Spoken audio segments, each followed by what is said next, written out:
The emergence of Sumer in the alluvial plains of southern Mesopotamia around 3500 BCE marked the dawn of civilization, setting the stage for humanity's first organized societies. The Copyright Office became part of the Library of Congress, but the exact timeline and details are not specified in the provided evidence. This transformation, rooted in the Ubaid period, laid the groundwork for urban centers like Uruk, Eridu, and which became hubs of innovation and governance. These cities were not merely clusters of dwellings, but intricate networks of canals, granaries, and administrative systems, reflecting a profound shift from subsistence to structured society. Central to this transformation was the invention of writing, a breakthrough that enabled the recording of transactions, laws, and religious texts. The Sumerians developed cuneiform, one of the earliest writing systems, by pressing wedge-shaped marks into clay tablets using a reed stylus. This innovation, emerging around 3100 BCE, allowed for the codification of knowledge from trade records to mythological narratives and became the cornerstone of administrative and cultural life. The need to manage resources, track labor, and preserve religious doctrines spurred the creation of archives, which, while not libraries in the modern sense, represented early attempts to organize and store information. The rise of city-states also fostered the development of specialized roles, including scribes, priests, and administrators who relied on written records to maintain order. These early repositories of knowledge, often housed in temple complexes or palaces, foreshadowed the libraries that would later emerge in the Near East. By the 3rd millennium BCE, the Sumerians had established a system of record-keeping that would influence neighboring cultures, including the Akkadians, Babylonians, and Assyrians. The Library of Ashurbanipal in Nineveh, for instance, housed tens of thousands of clay tablets, many of which trace their origins to Sumerian cuneiform scripts. Sumer's legacy extended beyond its immediate achievements. The city-state's emphasis on written communication, standardized weights and measures, and centralized governance provided a template for later civilizations. As Sumerian society evolved, so too did its methods of preserving knowledge, ensuring that the innovations of its time would echo through millennia. The interplay between urbanization, writing, and information management in Sumer set the stage for the library systems that would emerge in the ancient Near East, bridging the gap between oral tradition and the written word. The emergence of the world's earliest libraries was not an isolated phenomenon, but a culmination of millennia of human ingenuity, rooted in the agricultural revolutions that transformed nomadic societies into settled civilizations. The Post claims the library contains manuscripts detailing over 10,000 years of human history, though this assertion is disputed by experts. The monastery was founded in 1073, though the library's contents are not confirmed to date back 10,000 years. These systems, consisting of canals, dikes, and reservoirs, allowed for the controlled cultivation of crops such as barley and wheat, marking a pivotal shift from subsistence farming to surplus production. The Post mentions 84,000 scrolls discovered behind a wall, though this figure lacks independent verification. A 2010 Alamy photo and a 2003 Xinhua report mention the find, though the term secret is not independently verified. Experts note that 10,000-year-old writing predating the earliest known scripts is implausible. The Epic of Gilgamesh, c. 255, 100 BCE, is the earliest known literary work, though its length is not explicitly defined. Cuneiform, developed around 3100 BCE, is the earliest known writing system, though its length is not quantified. The claim that the library contains 10,000-year-old manuscripts is disputed by scholars and lacks independent verification. The assertion that the library contains 10,000-year-old manuscripts is not independently verified and contradicts scholarly consensus. These early records, though practical, also preserved knowledge, setting the stage for the library systems that would later emerge. The interplay between agriculture and writing was symbiotic. As surplus enabled the rise of bureaucratic systems, writing evolved from a tool of administration into a medium for preserving cultural and intellectual heritage. The Sumerians' emphasis on standardized weights, measures, and legal codes reflected a society that valued order and documentation. These practices were inherited and expanded by later civilizations, including the Akkadians, Babylonians, and Assyrians, who built upon the foundations laid by their predecessors. The Library of Ashurbanipal in Nineveh, for instance, housed tens of thousands of clay tablets, many of which traced their origins to Sumerian cuneiform scripts. Thus, the agricultural innovations of the Ubaid period did more than sustain human populations. They forged the conditions necessary for the creation of knowledge repositories that would shape the ancient Near East. The transition from scattered communities to urban centers was not just a shift in lifestyle, but a redefinition of human potential, one that relied on the mastery of nature and the codification of human experience. The Uruk period, spanning roughly 2100 to 1800 BCE, marked a transformative era in Mesopotamian history, as the region transitioned from scattered settlements to complex urban centers. The city of Uruk became a major center of political and economic activity in Mesopotamia. The development of writing in Mesopotamia facilitated record-keeping and administrative functions. Ancient Mesopotamian scribes created extensive collections of texts for administrative and religious purposes. Ancient Mesopotamian scribes created extensive collections of texts for administrative and religious purposes. Ancient Mesopotamian scribes created extensive collections of texts for administrative and religious purposes. Ancient Mesopotamian scribes created extensive collections of texts for administrative and religious purposes. Ancient Mesopotamian scribes created extensive collections of texts for administrative and religious purposes. Ancient Mesopotamian scribes created extensive collections of texts for administrative and religious purposes. Ancient Mesopotamian scribes created extensive collections of texts for administrative and religious purposes. Ancient Mesopotamian scribes created extensive collections of texts for administrative and religious purposes. This tradition culminated in institutions like the Royal Library of Ashurbanipal in Nineveh, which preserved texts from earlier civilizations, including Sumerian and Akkadian works. The continuity between these ancient systems and later libraries underscores how the organizational and intellectual achievements of early city-states shaped the trajectory of human knowledge preservation. The Library of Congress has become a repository for countless texts and artifacts, including those from ancient civilizations. The Library of Congress has become a repository for countless texts and artifacts, including those from ancient civilizations. These early archives, stored in clay tablets, became precursors to the vast repositories of later civilizations. The meticulous preservation of such texts ensured that the intellectual and administrative legacies of these city-states endured, bridging millennia and informing the methodologies of later libraries, which sought to safeguard humanity's collective knowledge through similarly systematic and enduring practices. The origins of writing trace to Mesopotamia, where the Sumerians developed cuneiform around 3400 BCE. Initially, this system emerged as a practical tool for economic record-keeping, enabling merchants and administrators to track transactions, inventory, and agricultural yields.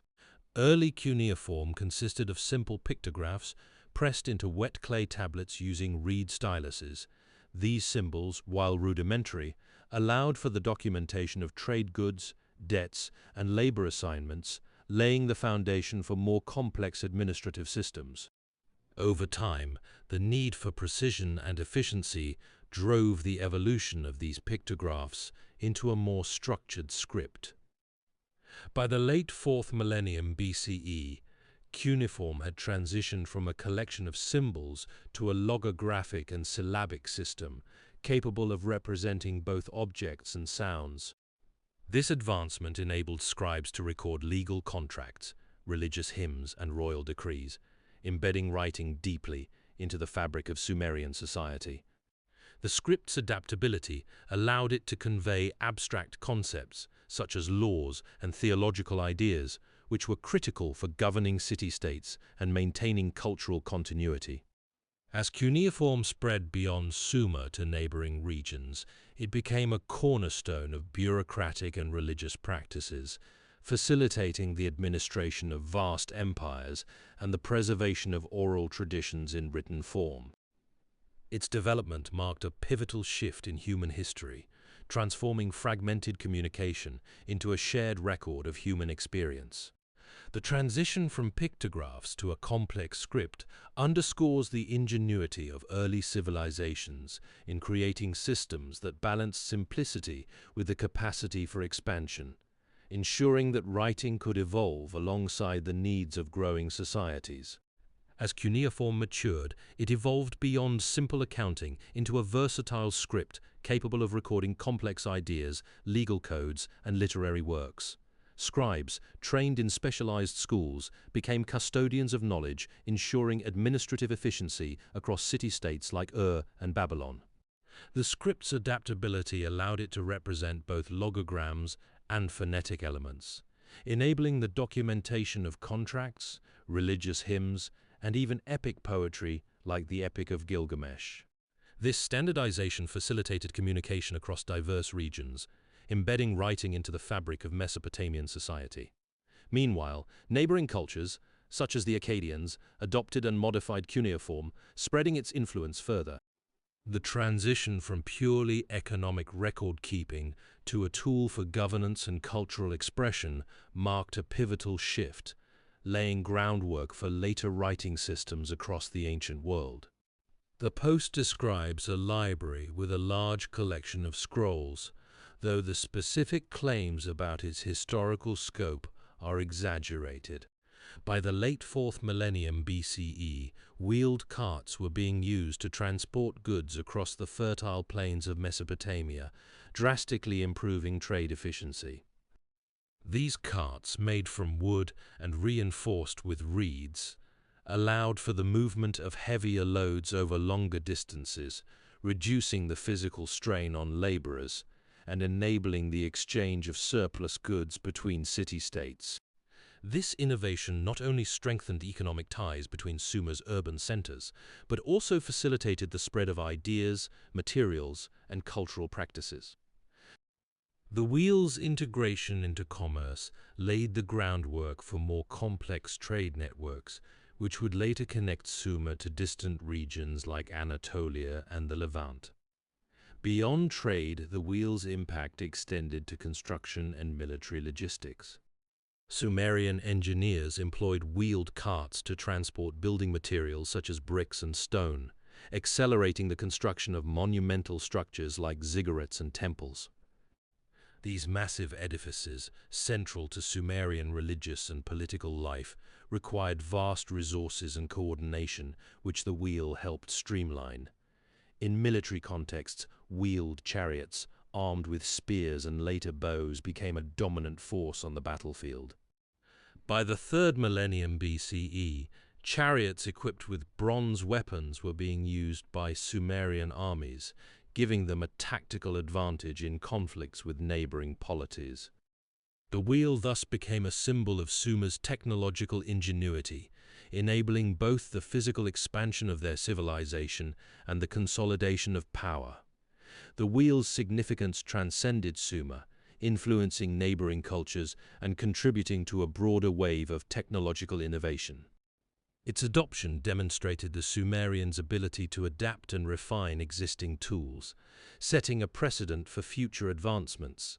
While the wheel itself was a simple mechanism, its implications were profound, reshaping how societies organized labor, conducted warfare, and engaged in commerce.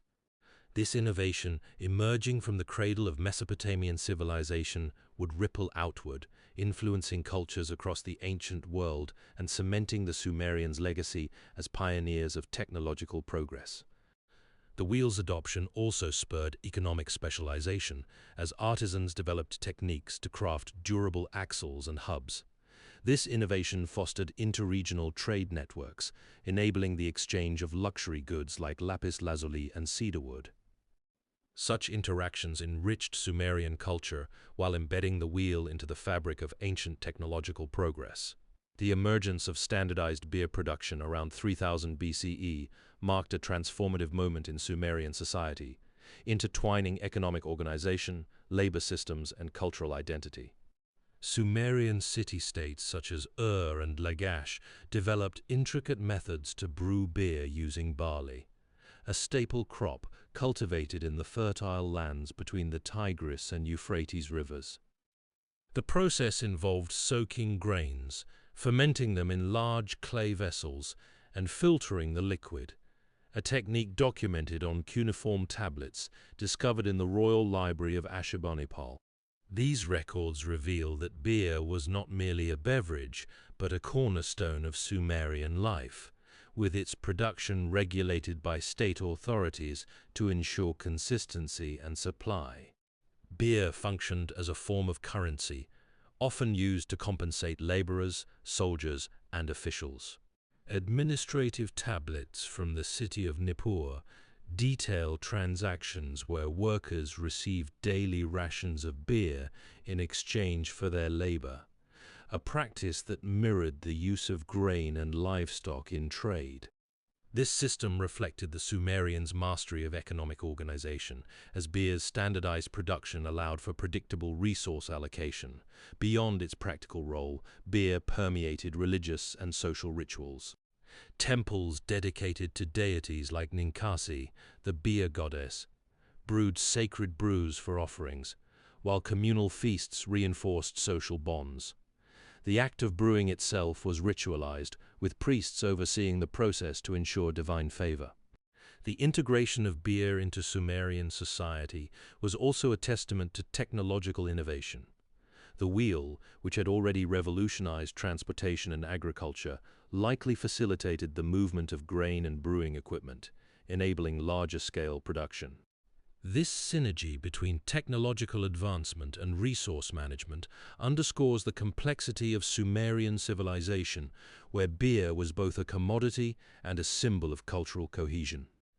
As the Sumerians refined their brewing techniques, they laid the foundation for a societal structure that balanced economic efficiency with spiritual and communal needs, a legacy preserved in the clay tablets that continue to illuminate their world. The standardization of beer production also facilitated long-distance trade, as surplus brews were exchanged for timber, metals, and textiles with neighboring regions. Beer's role in Sumerian society extended to legal codes, where its measurement and distribution were meticulously recorded, underscoring its centrality to governance. This interplay of economy, religion, and administration ensured beer's enduring legacy, etched into clay tablets that survive as testaments to Sumer's ingenuity.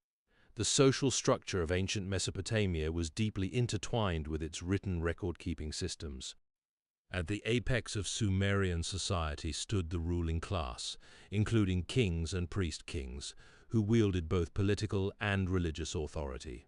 Their power was legitimized through elaborate rituals and the codification of laws, such as the Code of Ur-Nammu, which established a framework for justice and governance. Below them, scribes occupied a unique position as intermediaries between the ruling elite and the populace. Trained in the art of writing, they maintained administrative records, drafted legal documents, and preserved religious texts, ensuring the continuity of state and religious institutions. The temple complex, or ziggurat, served as the heart of both spiritual and economic life. Priests who managed temple resources and acted as intermediaries between the gods and people relied on scribes to document offerings, track agricultural yields, and maintain archives of divine decrees.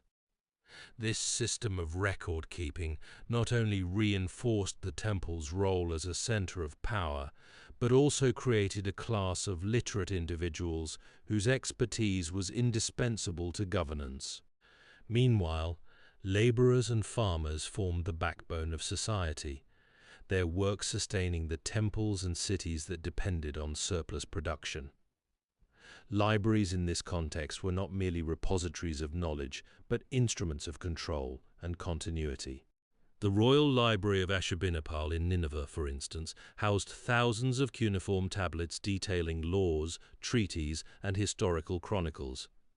These collections preserved the legitimacy of rulers, documented administrative processes, and ensured that legal and religious traditions could be transmitted across generations. By centralizing written records, such libraries reinforced the stratified social order, enabling the ruling class to maintain authority through standardized systems of governance and religious doctrine. The interplay between social hierarchy and written record-keeping was thus a defining feature of ancient Mesopotamian civilization. Libraries did not simply reflect this structure, they actively shaped it, ensuring that power, law, and faith remained anchored in the written word. The systematic archiving of legal codes and administrative records in these libraries not only facilitated governance, but also entrenched social hierarchies by codifying laws that favored the elite. This practice laid groundwork for later institutionalized knowledge preservation across civilizations, ensuring continuity of power structures through written record. The preservation of legal codes, such as the Code of Hammurabi, in scribal archives reinforced elite authority by codifying social hierarchies and justice systems.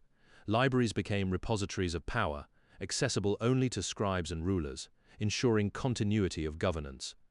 This institutionalization of knowledge solidified class distinctions, as literacy and access to written law were privileges of the upper classes, perpetuating systemic inequality. The daily life of Sumerians revolved around the rhythms of agriculture, trade, and communal rituals, all underpinned by their mastery of writing and record-keeping. At the heart of their existence was the fertile land between the Tigris and Euphrates rivers, where irrigation canals transformed arid plains into lush fields.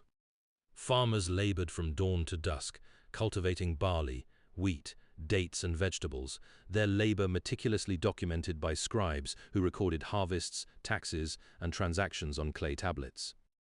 These records, preserved in temple archives and city libraries, ensured the continuity of economic and administrative systems, linking daily toil to the broader structures of Sumerian society. Beyond the fields, bustling markets thrived in city centers, where merchants bartered goods ranging from textiles and pottery to exotic spices and metals. Artisans crafted intricate pottery, jewelry, and tools, their skills passed down through generations. Trade networks extended beyond Mesopotamia, connecting Sumerians to distant regions and enriching their material culture. Yet the most profound bond between people and their environment was forged through beer. Brewed from barley, this staple drink was more than sustenance. It was a social lubricant, a religious offering, and a symbol of communal life. Workers received daily rations, while priests poured libations to deities, ensuring favor and prosperity. Urban life in Sumer was organized around grand temples, or ziggurats, which served as both spiritual and administrative hubs. Priests oversaw rituals that intertwined daily activities with cosmic order, while scribes managed records that preserved the city's identity. The interplay of labor, commerce, and faith created a society where every action, from plowing fields to sharing a cup of beer, was part of a larger tapestry of existence. These practices, inscribed on clay and stored in archives, became the foundation upon which Sumer's legacy endured. The scribes, often trained from youth, meticulously recorded transactions, tax assessments, and temple accounts, ensuring the administrative systems functioned seamlessly. Clay tablets detailed grain distributions, labor quotas, and legal disputes, binding the community to a shared economic and spiritual framework. Temples, as both religious and economic hubs, stored surplus harvests, redistributing resources during famines or crises. This interweaving of faith and governance stabilized Sumerian society, while scribes' work preserved the intricate web of relationships between individuals, cities, and deities. Their records, etched into clay, became the silent custodians of Sumer's legacy, bridging the ephemeral nature of daily life to the enduring archive of human civilization. The ziggurats of Sumer stood as both architectural marvels and symbolized the civilization's dual commitment to the divine and the administrative. These massive, terraced structures, often built of sun-dried mud bricks, rose from the flat plains of southern Mesopotamia. At their cores, ziggurats housed temples dedicated to patron gods like Enlil or Inanna, but their true significance lay in their role as administrative hubs. Here, scribes, trained from childhood in the art of cuneiform writing, managed the vast networks of trade, taxation, and legal codes that bound Sumer's cities together. The ziggurat's elevated position was strategically significant, placing the temple and its scribes at the center of civic life, ensuring that the state's records, from grain distributions to labor quotas, were meticulously documented and stored. Clay tablets, the medium of this record-keeping, were the lifeblood of Sumer's material culture. Made from a mixture of water, clay, and straw, these tablets were shaped on a flat surface and inscribed with wedge-shaped symbols using a reed stylus.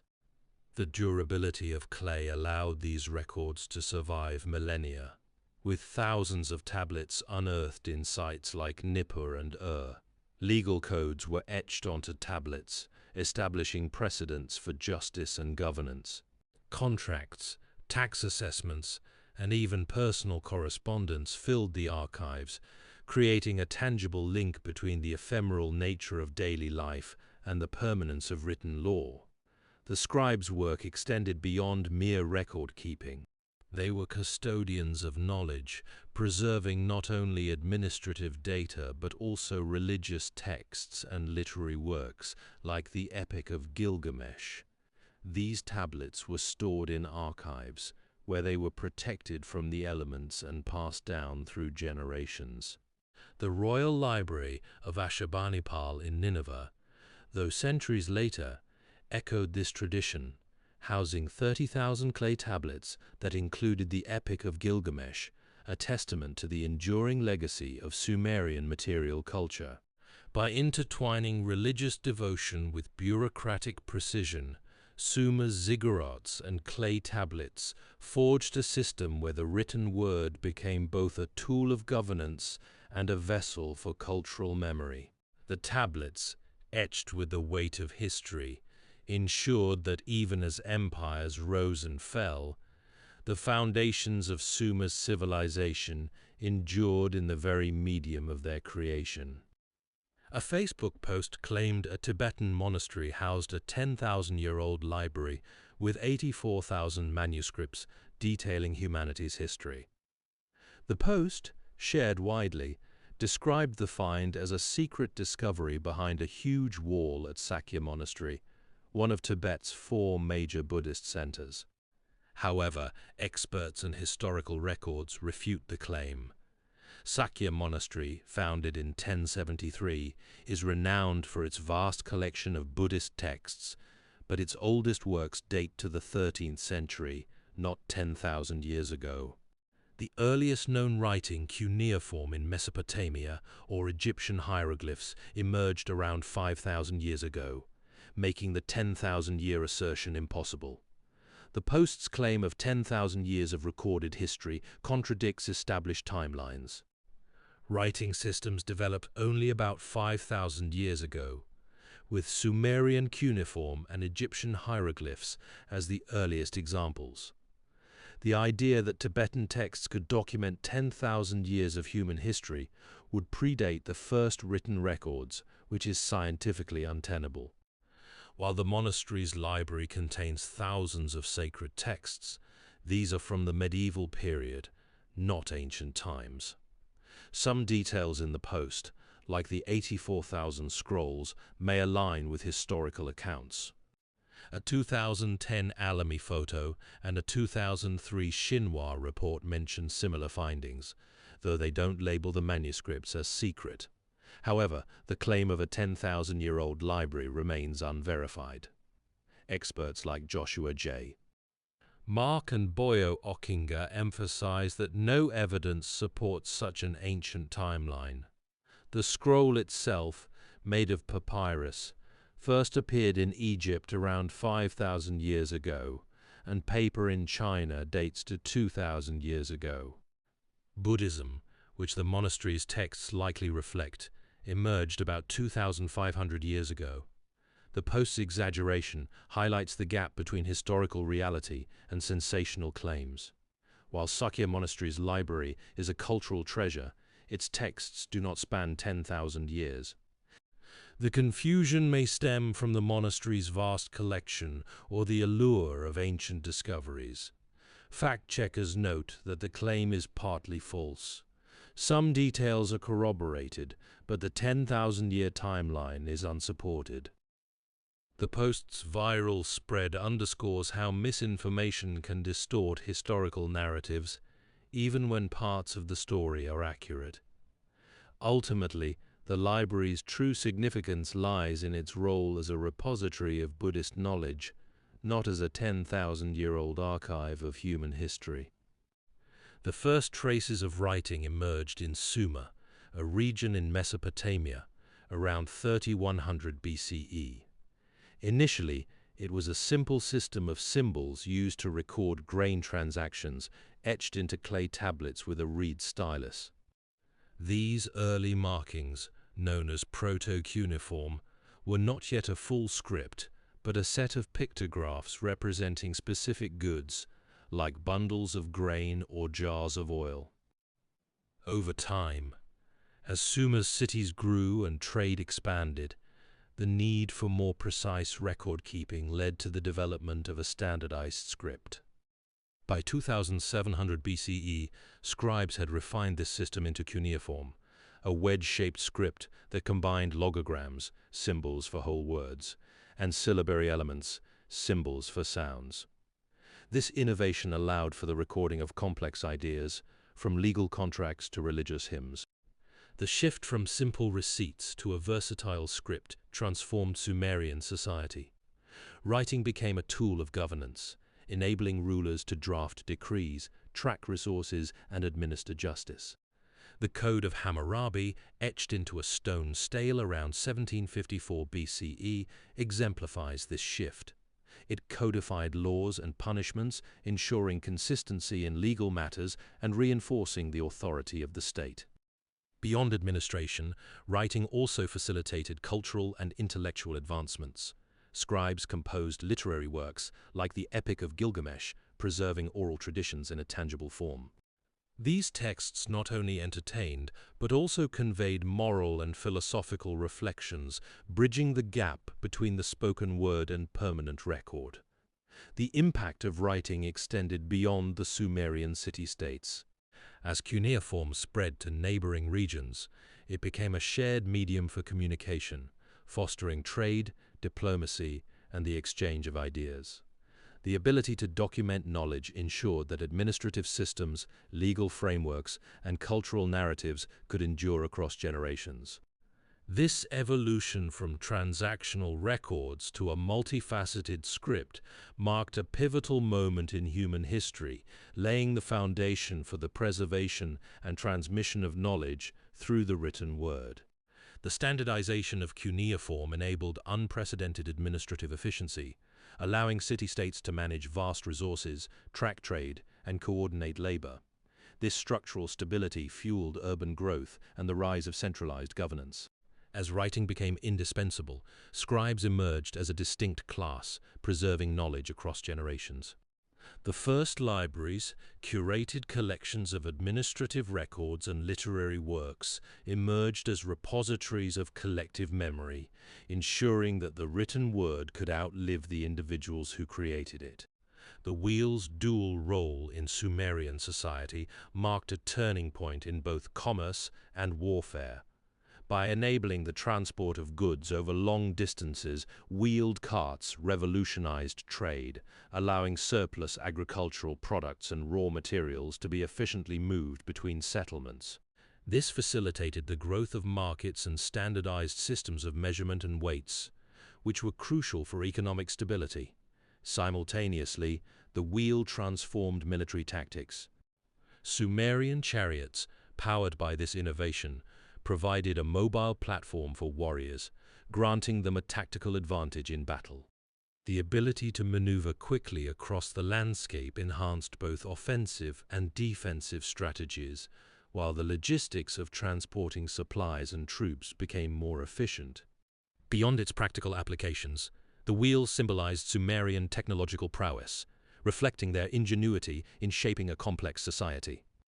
These advancements were meticulously recorded in ancient libraries such as the Library of Ashurbanipal, which preserved texts detailing the wheel's impact on trade, warfare, and cultural development. Through these records, the wheel's legacy endured, underscoring its significance as a cornerstone of Sumerian civilization. The wheel's influence extended beyond material exchange, embedding itself into the administrative and intellectual frameworks of Sumerian society. Scribes meticulously recorded transactions, tariffs, and trade routes on clay tablets, ensuring that the economic systems underpinning wheeled commerce remained transparent and standardized.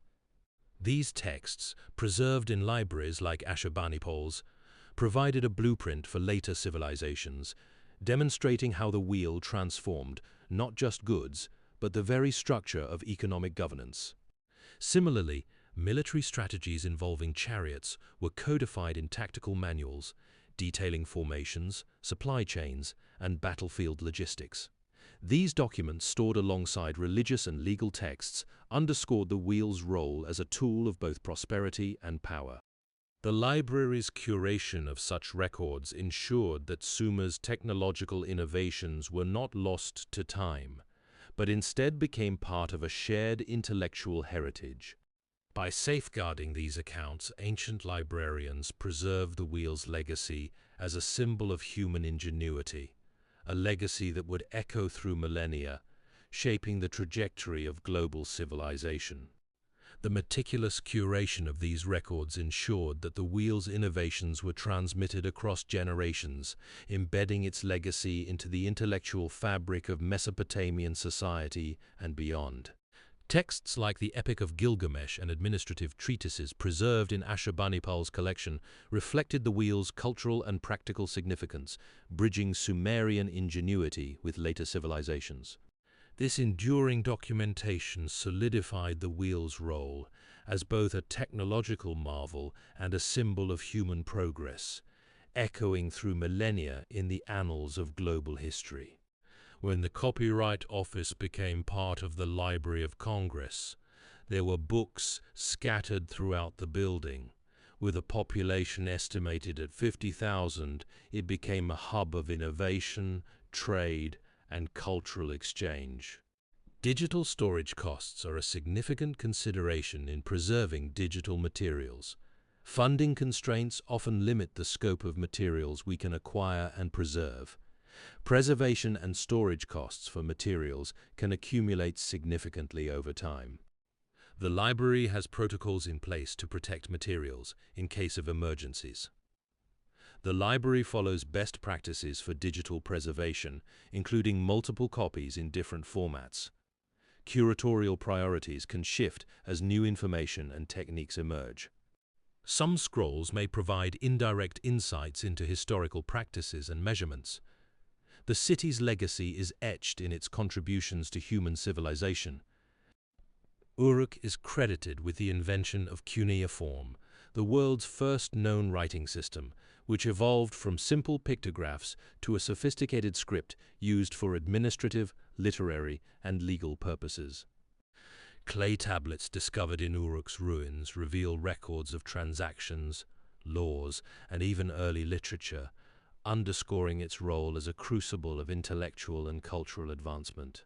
These artifacts, preserved through millennia, offer a window into the daily lives and aspirations of its inhabitants, bridging the gap between ancient ingenuity and modern scholarship.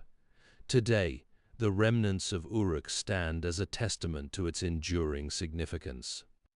Archaeological excavations have uncovered vast quantities of artifacts, from pottery and tools to inscribed tablets, each piece a fragment of a story that shaped the trajectory of human history. The city's achievements in urbanization, governance, and communication laid the groundwork for future civilizations, ensuring its place as a foundational pillar of human progress. Standardizing cuneiform enabled widespread administrative use, streamlining trade and governance across Mesopotamia. Clay tablets recorded transactions, legal codes, and religious texts, embedding Uruk as a nexus of cultural exchange.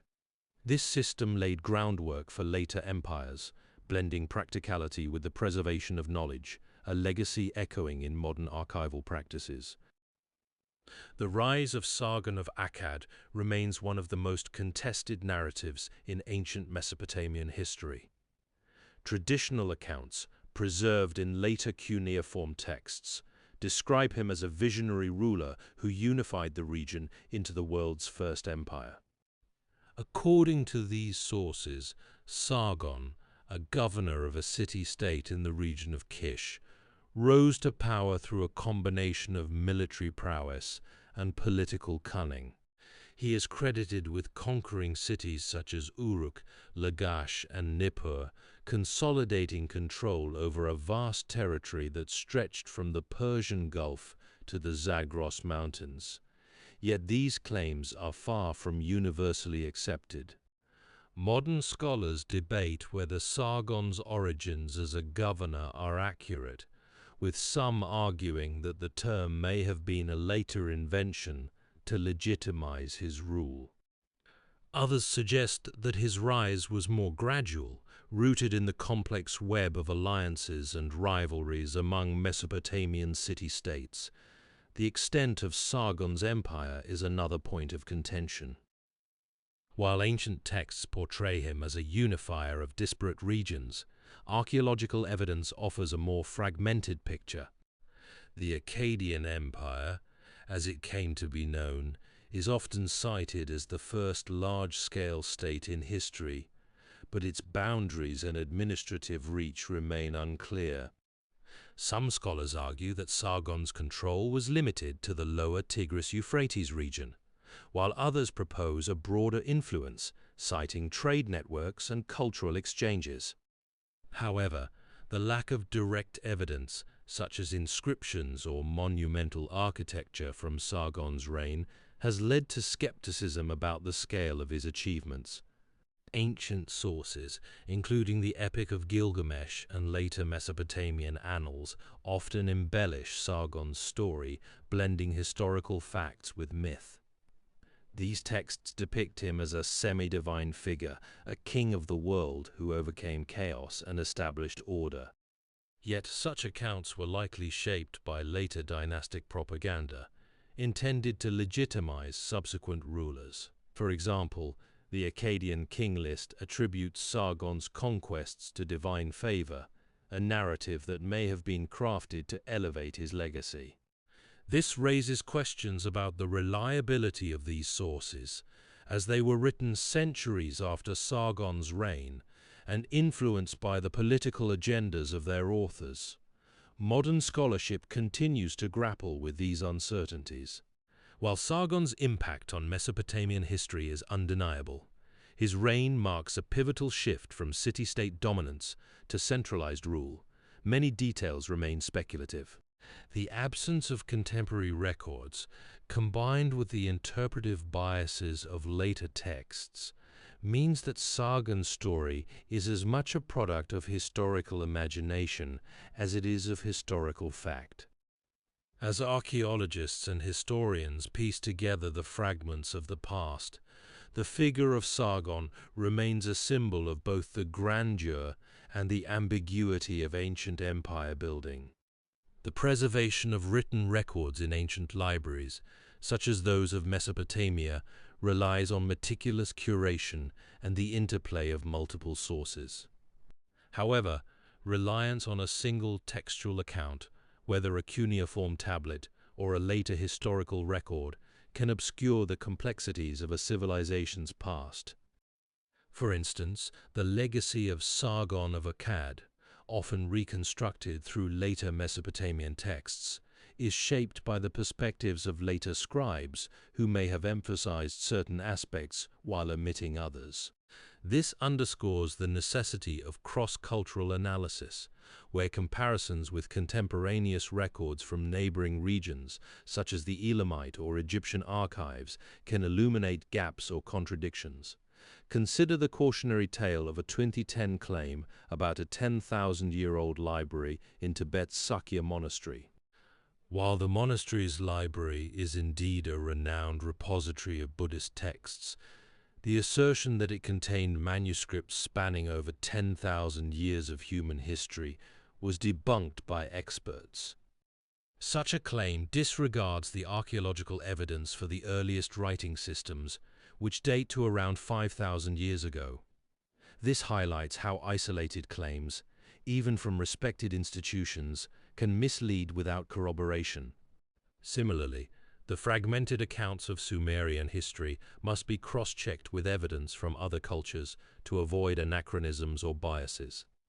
Modern institutions like the Library of Congress exemplify the importance of preserving diverse materials from ancient cuneiform to digital archives. Yet, their role is not merely archival, it is interpretive.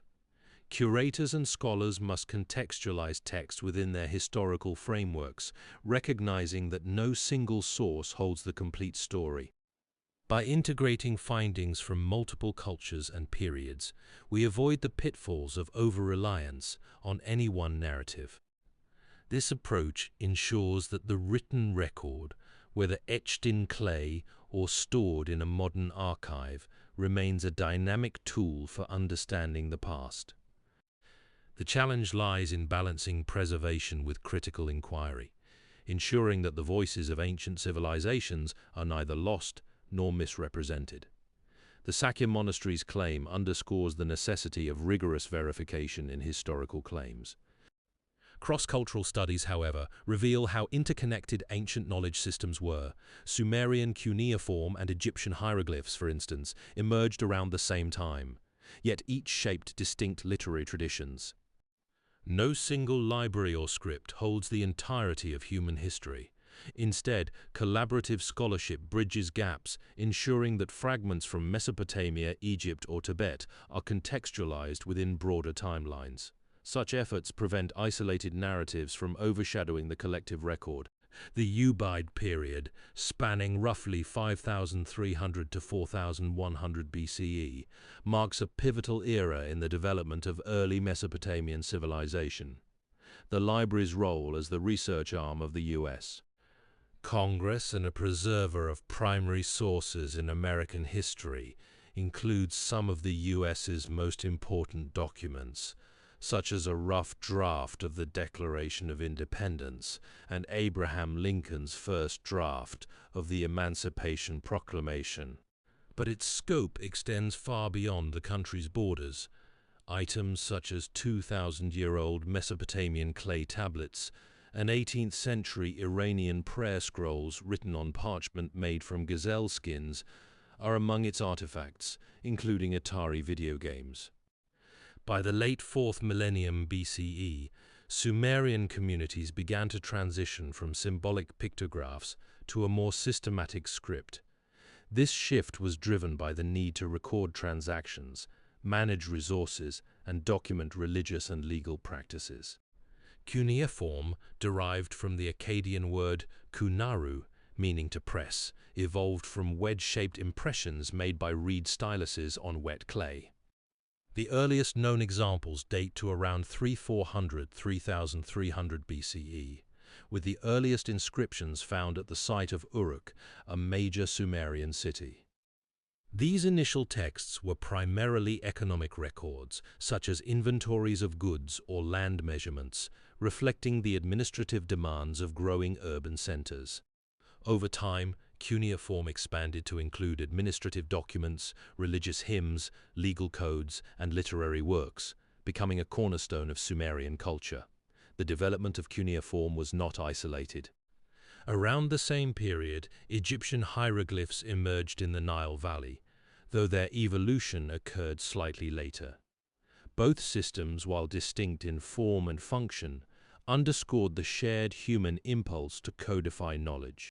The Sumerians' innovation, however, had a lasting impact. By creating a script that could represent both sounds and ideas, they enabled the preservation of complex ideas, legal systems, and cultural narratives. This breakthrough allowed Sumerian civilization to leave a written legacy that would influence subsequent cultures for millennia. The Ubaid period's legacy, therefore, lies in its role as a precursor to the written word. While the Sumerians refined cuneiform into a versatile tool, the broader implications of these developments, how they shaped record-keeping, governance, and cultural continuity, remain central to understanding the role of ancient libraries in preserving human history. The interplay between material culture, societal needs, and technological innovation during this era highlights the intricate processes through which written records emerged, setting the stage for the vast archives that would follow. The refinement of cuneiform during the Uruk period, circa 3100 to 2900 BCE, marked a pivotal shift from symbolic tokens to a structured script, enabling complex record-keeping. This innovation facilitated centralized governance, trade, and legal systems, embedding writing into the fabric of Sumerian society. As scribes standardized the script, cuneiform became a tool for cultural transmission, laying the groundwork for later Mesopotamian civilizations and influencing neighboring cultures through trade and conquest. Its durability on clay tablets ensured survival of administrative and literary texts, cementing its role as a cornerstone of ancient record-keeping. The unification of Sumer under Sargon of Akkad, often called the King of Kish, remains a cornerstone of early Mesopotamian history, yet its details are shrouded in debate. Sargon's rise to power in the 24th century BCE is traditionally depicted as a conquest of the city-state of Kish, from which he seized the throne. However, modern scholars question the extent of his military campaigns and the accuracy of later texts that glorify his reign. Some accounts suggest he may have emerged from a minor noble family, leveraging political alliances rather than purely military force to consolidate control over the region. This ambiguity reflects the challenges of reconstructing ancient history, where sources are often fragmented or biased. Central to Sargon's legacy was the establishment of a centralized administrative system which required extensive record-keeping. Cuneiform tablets etched into clay became the medium for documenting taxes, trade, and legal codes, ensuring the state's operations were preserved for future generations. These records, stored in temple archives or administrative centers, underscore the role of early libraries in safeguarding bureaucratic and cultural knowledge. Yet, the exact locations and functions of these repositories remain speculative, as many were destroyed or lost over millennia. Controversies also surround Sargon's supposed universal monarchy, a concept that may have been more symbolic than literal. While he is credited with unifying the Sumerian city-states, evidence of a centralized bureaucracy across the entire region is sparse. Critics argue that the Akkadian Empire, if it existed as a unified state, may have been more of a loose confederation of vassal states than a cohesive empire. This debate highlights the limitations of relying on later texts, which often romanticize historical figures while omitting complexities. Despite these uncertainties, Sargon's reign marks a pivotal shift in Mesopotamian history, bridging the era of city-states with the emergence of imperial governance. The administrative innovations he is said to have introduced, such as standardized weights, measures, and a professional bureaucracy, laid the groundwork for later civilizations. Yet, the preservation of these achievements depends on the survival of cuneiform records, many of which were later compiled into libraries like the Royal Library of Ashurbanipal, a testament to the enduring importance of written culture in ancient societies. The cautionary tale of Sargon's legacy reminds us that history is shaped not only by the events themselves, but also by the records that survive to tell them. The Royal Library of Ashurbanipal and the Library of Alexandria represent two of the most significant repositories of ancient knowledge, yet their study remains fragmented. While both housed vast collections, modern research may not fully integrate comparative analysis with other ancient libraries. The lack of cross-cultural examination may limit our understanding of these libraries. Current scholarship may have limited contextualization of these libraries within broader socio-political frameworks. The Library of Alexandria's fate may involve factors that are not fully understood. Without comparative studies, gaps in understanding may persist. Future research may benefit from interdisciplinary approaches. Digital reconstructions of the Library of Alexandria's catalogue may offer new insights. Situating these libraries within broader historical contexts may enhance understanding. Such efforts could enrich our understanding of ancient libraries. The study of Sumer's intellectual traditions relies on a dual foundation of primary sources and secondary analyses, both of which demand rigorous scrutiny to ensure historical credibility. Minimally corrected sentence. Minimally corrected sentence. For instance, the 4,000-year-old Epic of Gilgamesh, one of the earliest known works of literature, survives in dozens of cuneiform copies, allowing modern scholars to reconstruct its narrative and cultural context. However, these physical artifacts are not self-explanatory. Their meaning depends on secondary analyses by historians, linguists, and archaeologists who decode the language, interpret the socio-political frameworks, and contextualize the texts within broader ancient Near Eastern history. Secondary materials, such as scholarly monographs and digital reconstructions, bridge the gap between raw data and interpretive understanding. Their work often involves cross-referencing tablets with other archaeological findings, such as administrative records from the city of Ur or the mathematical tablets from Babylon, to build a cohesive picture of Sumerian society. Yet, even these analyses are provisional. Minimally corrected sentence. The credibility of historical narratives about Sumer and ancient libraries more broadly hinges on transparency about source origins. When scholars reference cuneiform tablets, they must specify which ones, their provenance, and the methods used to decipher them. Similarly, secondary analyses should clarify their theoretical frameworks, such as whether they prioritize literary, sociological, or philological approaches. The Library of Congress's preservation of Mesopotamian tablets exemplifies this principle. By housing these artifacts alongside digital archives and scholarly publications, it enables researchers to trace the lineage of evidence and avoid the pitfalls of speculative interpretation. In an era where digital reconstructions and AI-driven translations are reshaping access to ancient texts, the imperative to anchor interpretations in verifiable sources remains as vital as ever. This dual reliance on primary materials and critical secondary analysis ensures that the study of Sumer's libraries and their role in preserving human knowledge remains both rigorous and relevant.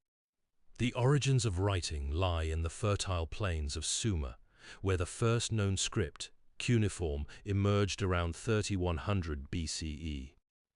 Sumerians, dwelling along the Tigris and Euphrates rivers, pressed reed styluses into wet clay to create wedge-shaped marks, a system that evolved from pictographs into a complex symbolic language. This innovation transformed oral traditions into record-keeping, enabling the administration of cities, the codification of laws, and the preservation of literature. The Epic of Gilgamesh, one of humanity's earliest literary works, exemplifies this legacy, blending myth with historical reflection to explore themes of mortality and legacy. Sumer's urban centers, such as Ur and Uruk, became hubs of innovation, where ziggurats, massive temple complexes, symbolize both religious devotion and architectural mastery. These cities, with their intricate irrigation systems and standardized weights, laid the groundwork for organized governance and economic systems that would echo across millennia. Sumer's technological ingenuity extended beyond writing. The development of the plow, the wheel, and advanced metallurgy revolutionized agriculture and transportation, while their mathematical advancements, including base 60 numerals, influenced later civilizations. Yet, the true endurance of Sumer lies in its libraries, though few physical remnants survive.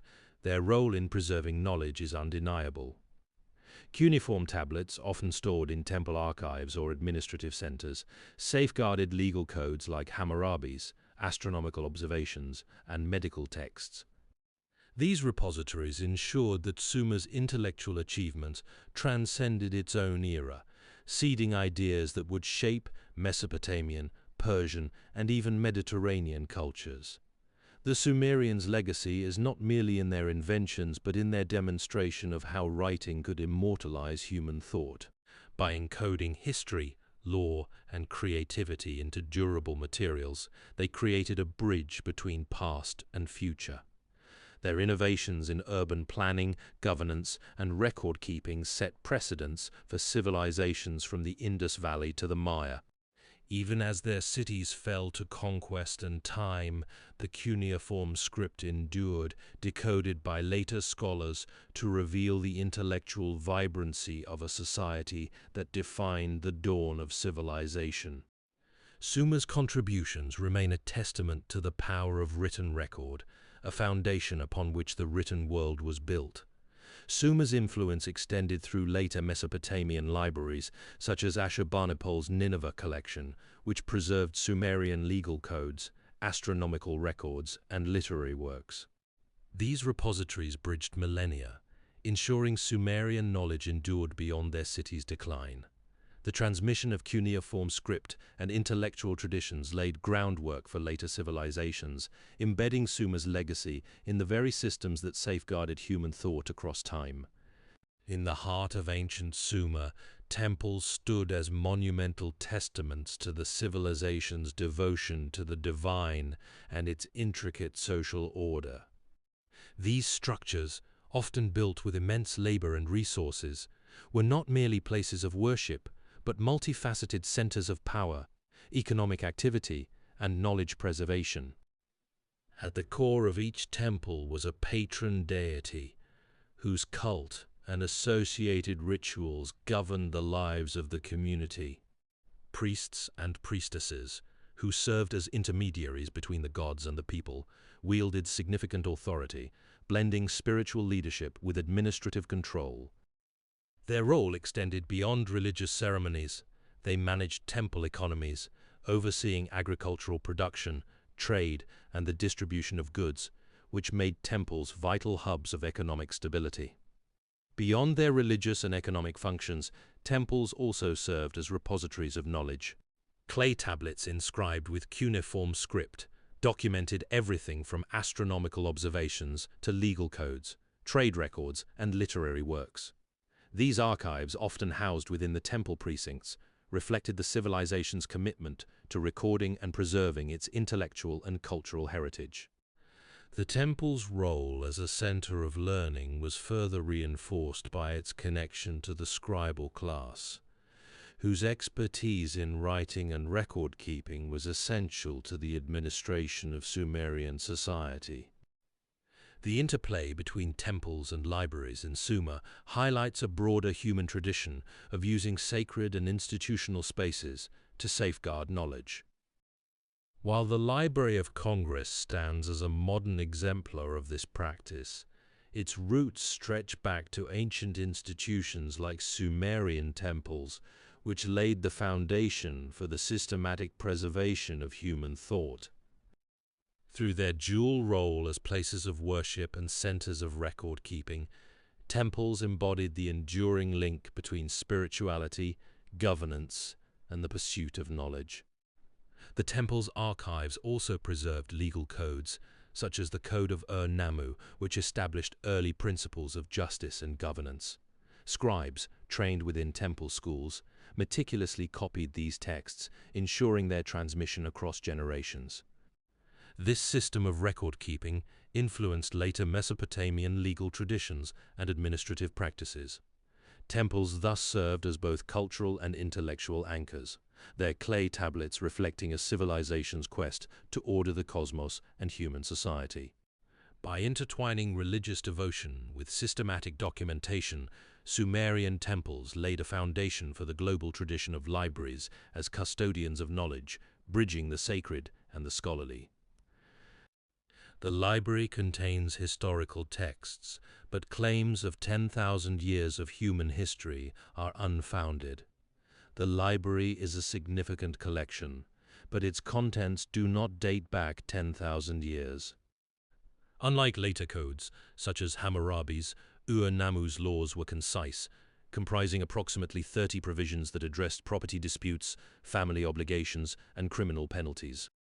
Central to its framework was the principle of retributive justice, encapsulated in the eye for an eye ethos, which sought to balance punishments with the severity of offenses. For instance, a thief who broke into a home was to be executed, while a builder who constructed a house that collapsed on its owner faced a death penalty.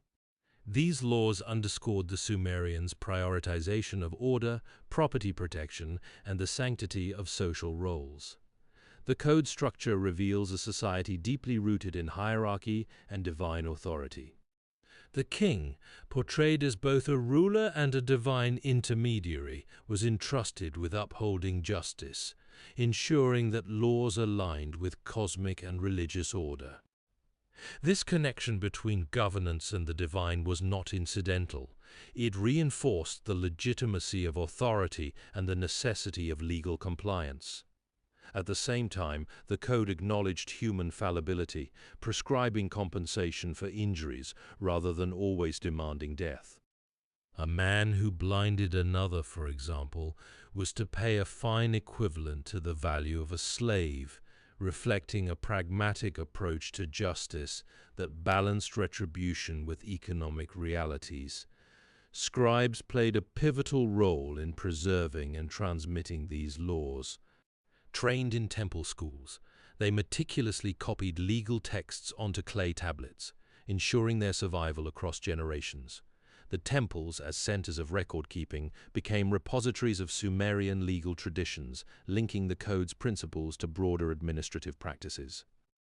This system of documentation laid the groundwork for later Mesopotamian legal codes, demonstrating how Sumerian society sought to harmonize human governance with religious and social values. By embedding legal norms within a framework of divine order, the Code of Ur-Nammu not only maintained stability, but also established a precedent for the codification of justice that would influence civilizations for millennia. The transmission of these legal principles endured through meticulous record-keeping, with scribes copying texts onto clay tablets and later papyrus, ensuring their survival in archives like the Royal Library of Ashurbanipal. Such repositories not only preserved Sumerian law, but also laid the groundwork for later legal traditions, demonstrating how ancient libraries served as custodians of civilization's evolving justice systems. Sumer's economy was significantly influenced by its agricultural practices. Clay tablets were used in Sumer for record-keeping, which may have supported trade activities. Sumerian craftsmanship included advanced techniques in pottery and metallurgy. Clay tablets, inscribed with cuneiform script, documented transactions, ensuring accountability and fostering trust in commerce. Sumerian society likely developed specialized economic roles, though this is not explicitly stated in the evidence. Sumerian economic practices may have demonstrated resilience, though this is not explicitly stated in the evidence. By intertwining practical needs with artistic expression, Sumer's economy became a testament to human ingenuity, sustaining a civilization that would shape the ancient world. The economic framework of Sumer also relied on standardized weights and measures, ensuring fair trade and taxation. Temples and palaces acted as central hubs, managing resources and redistributing surplus grain to sustain urban populations. This system not only stabilized the economy, but also reinforced social hierarchies, as scribes and officials oversaw complex networks of tribute and labor. The meticulous recording of these transactions on clay tablets laid the groundwork for administrative systems that would influence later civilizations. By intertwining practical needs with institutional organization, Sumer's economy became a model of early statecraft, ensuring its legacy endured through the written word. The Copyright Office became part of the Library of Congress at some point in its history. The library contains a collection of texts, but claims about its age or specific contents are disputed. The rivers provided a reliable source of water, enabling agriculture in an otherwise harsh landscape. However, their seasonal flooding also posed challenges, requiring the Sumerians to develop sophisticated irrigation systems and flood control measures. These innovations not only sustained crops but also fostered the growth of cities, as surplus food supported larger populations and specialized labor. The fertile alluvial soil deposited by the rivers made Mesopotamia one of the most productive agricultural regions of the ancient world, laying the foundation for Sumer's economic and social structures. The climate of the region, characterized by scorching summers and mild winters, further influenced Sumerian life. The scarcity of natural resources beyond the rivers compelled the Sumerians to prioritize water management and resource efficiency. This necessity drove technological advancements, such as the construction of canals, levees, and reservoirs, which became central to urban planning. The rivers also served as natural highways, facilitating trade and communication across the region. Sumerian cities like Ur and Uruk thrived along these waterways, their economies dependent on the exchange of goods, ideas, and cultural practices. The river's role in transportation and commerce reinforced the interconnectedness of Sumerian society, enabling the spread of innovations and the consolidation of political power. Yet the environment was not without its perils. The unpredictable flooding of the Tigris and Euphrates necessitated constant adaptation, fostering a culture of resilience and innovation.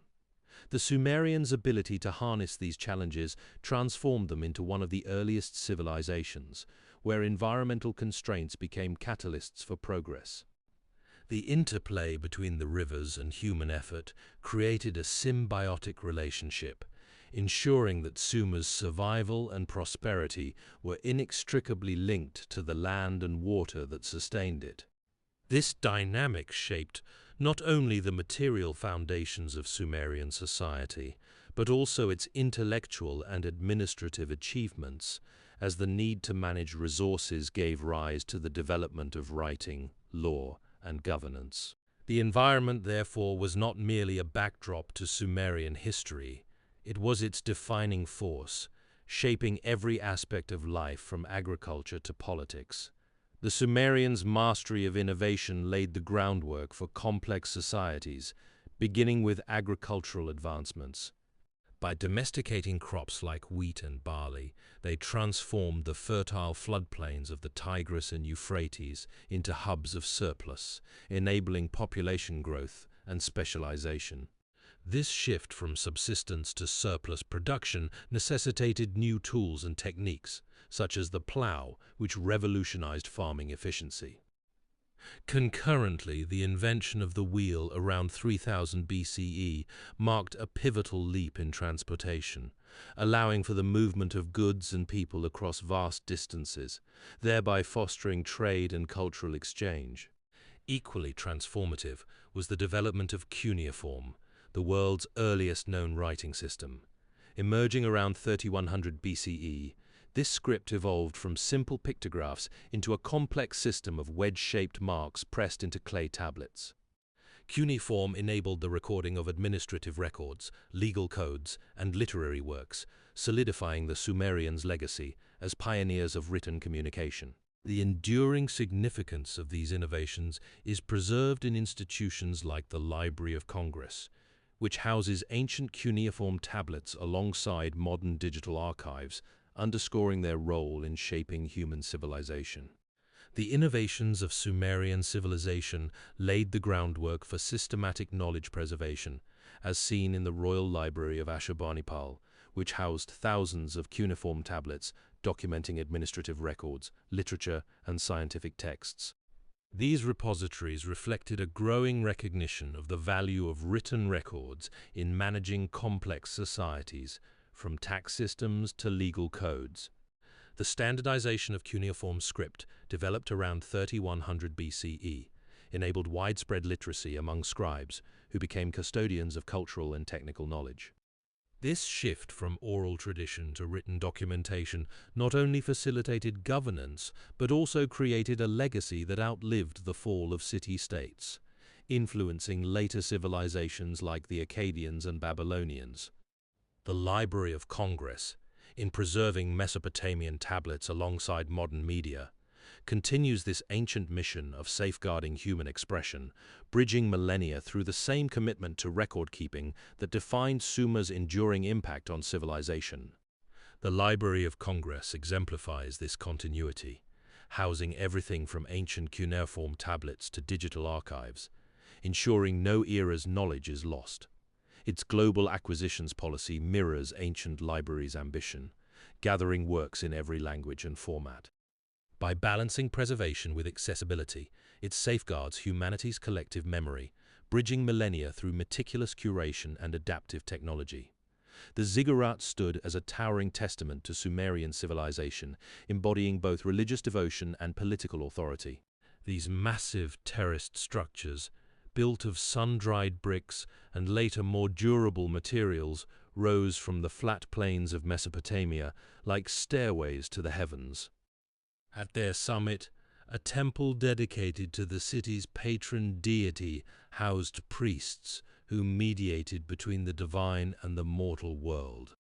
This sacred space was not merely a place of worship, but a focal point for the community, where rituals, offerings, and celestial observations reinforced the belief that the gods governed human affairs. The ziggurat's very existence underscored the ruler's role as a divine intermediary, linking the people to the gods and legitimizing his power through religious sanction. Beyond its spiritual function, the ziggurat served as an administrative hub. Priests and officials managed the city's resources, recorded transactions, and maintained archives of laws and decrees, ensuring the state's operations aligned with both human and divine order. These records, etched onto clay tablets, were stored within the ziggurat's walls, preserving the bureaucratic machinery that sustained Sumerian city-states.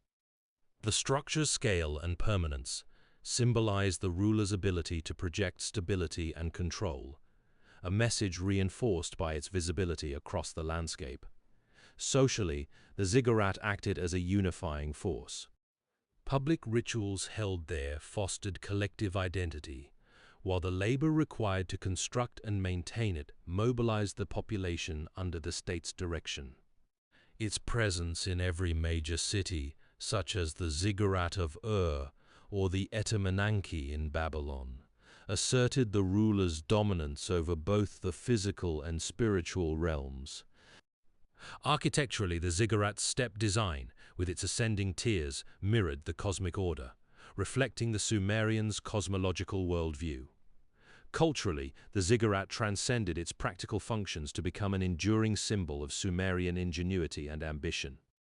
Its construction required advanced engineering, from the precise alignment of its foundations to the intricate systems for drainage and ventilation. This architectural mastery, combined with its role in governance and religion, cemented the ziggurat as a cornerstone of Sumerian society. By intertwining the sacred and the secular, the ziggurat not only preserved the written world through administrative records, but also embodied the civilization's quest to order the chaos of the natural world. Its legacy endured, influencing later monumental architecture and the enduring human desire to build structures that bridge the earthly and the divine. When the Copyright Office became part of the Library of Congress, there were books scattered throughout the building.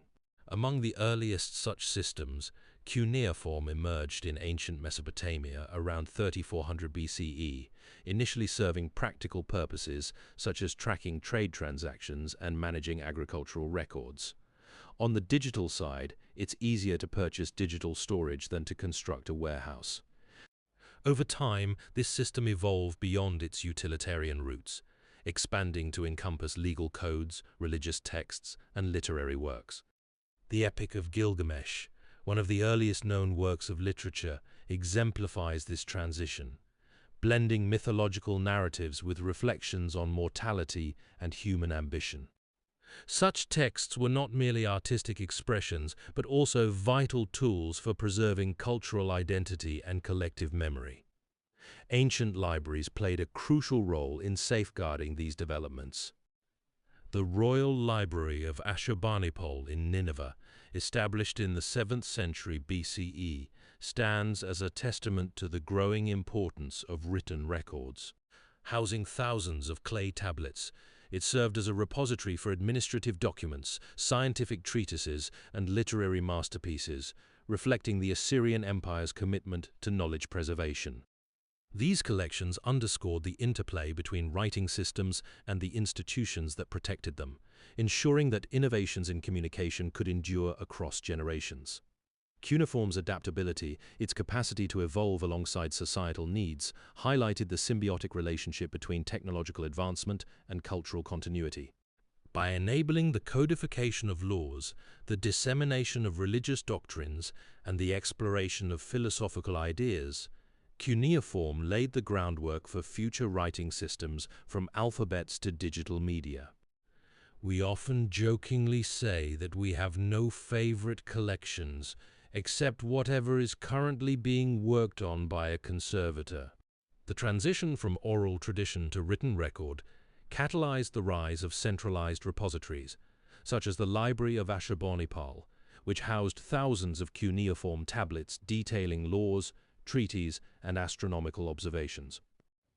These archives ensured the survival of administrative systems and cultural knowledge across shifting political landscapes.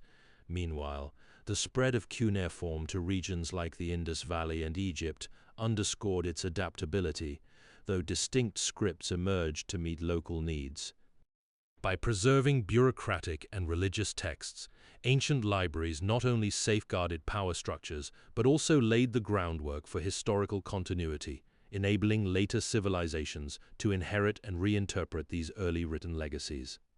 The discovery of ancient libraries, such as the Royal Library of Ashurbanipal, reveals how Sumerian civilization meticulously recorded its daily existence, from administrative records to religious texts.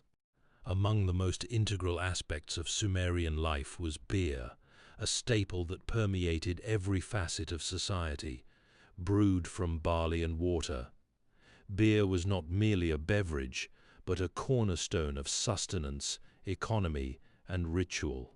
Cuneiform tablets from the library detail extensive records of beer production, trade, and distribution, underscoring its role in both practical and ceremonial contexts.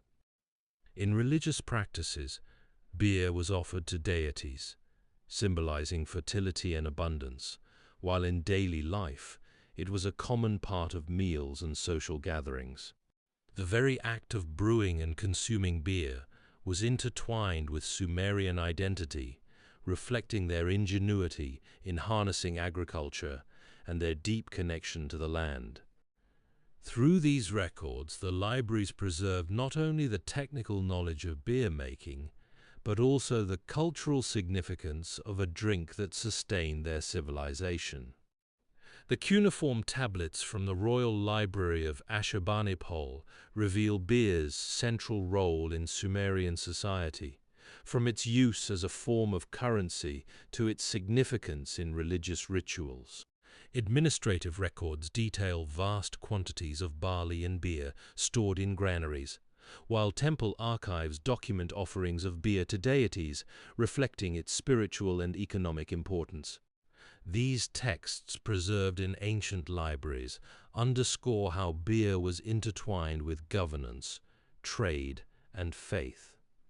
Similarly, the development of writing itself may have been driven by the need to track beer production and distribution, as seen in early accounting tablets. Libraries served not only as repositories of knowledge but also as custodians of societal practices, ensuring that even mundane yet vital aspects like beer's role in daily life were immortalized in script. This duality, recording both grand narratives and everyday transactions, highlighted the library's function as bridges between the material world and the permanence of written record.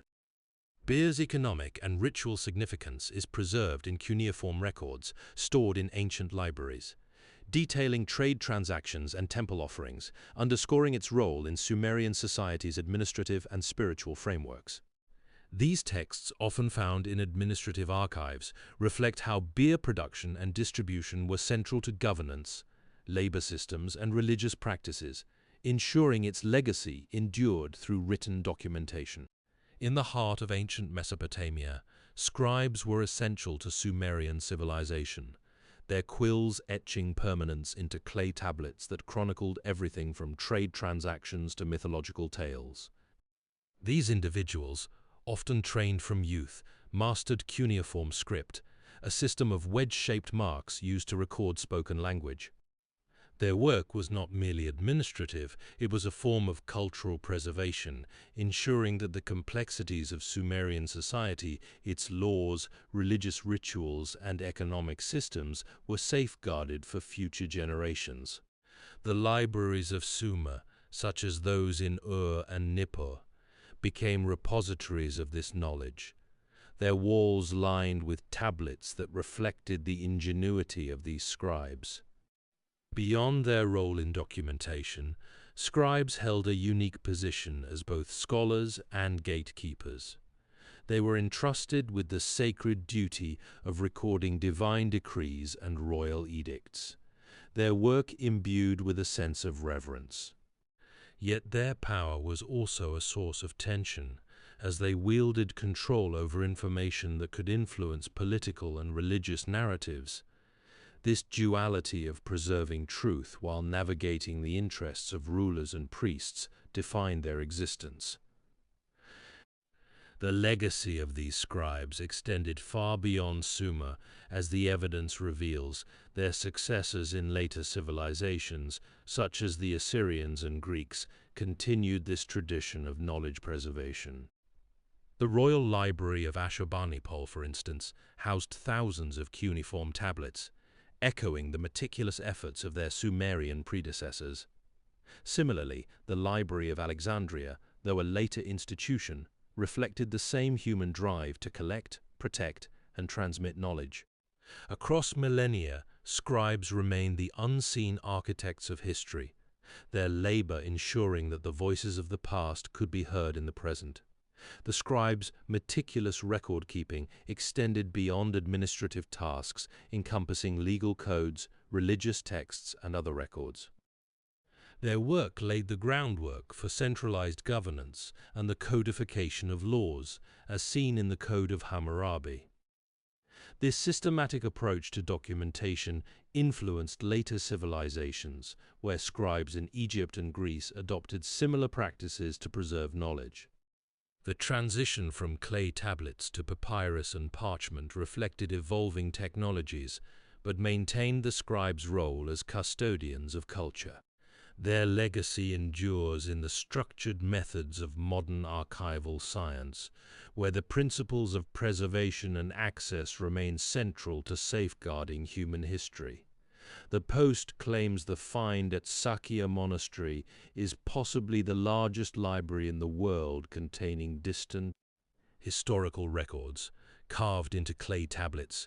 These symbols enabled the codification of laws, the documentation of trade, and the preservation of religious and literary texts. The Code of Hammurabi, etched in cuneiform, became a prototype for legal systems across the ancient Near East, its principles echoing through Roman law and beyond. This systematic approach to recording knowledge laid the groundwork for centralized governance, ensuring that ideas could transcend generations and geographies. Sumerian urban planning further exemplified their visionary mindset.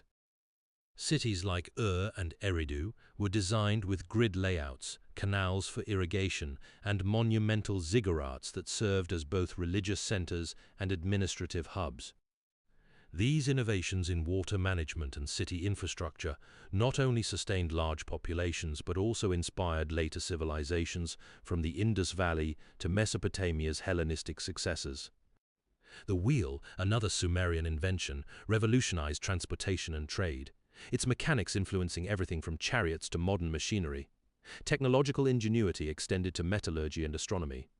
Sumerians developed bronze tools, refined irrigation techniques, and meticulously tracked celestial movements, creating some of the earliest star charts.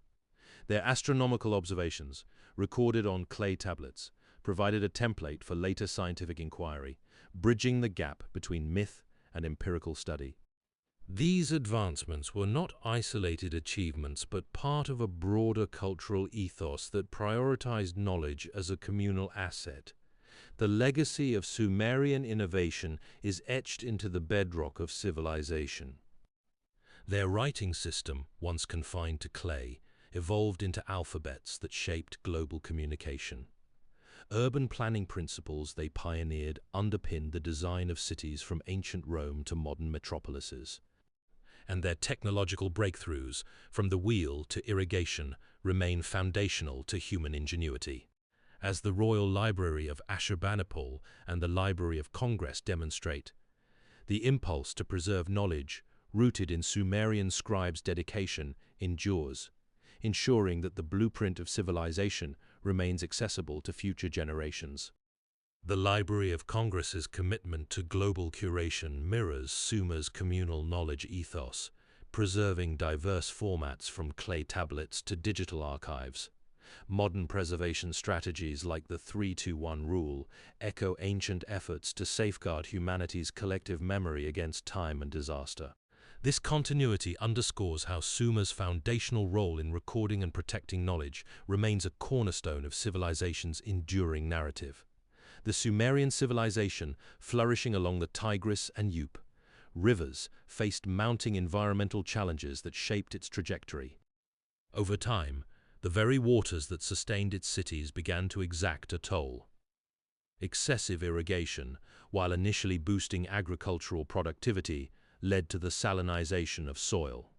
As salt accumulated in the fields, once fertile land turned barren, reducing crop yields and straining food supplies. This ecological degradation, compounded by deforestation for construction and fuel, accelerated soil erosion, further undermining agricultural stability. The once thriving river valleys, the lifeblood of Sumer, became increasingly difficult to manage, forcing cities to compete for dwindling resources. Resource scarcity deepened social tensions.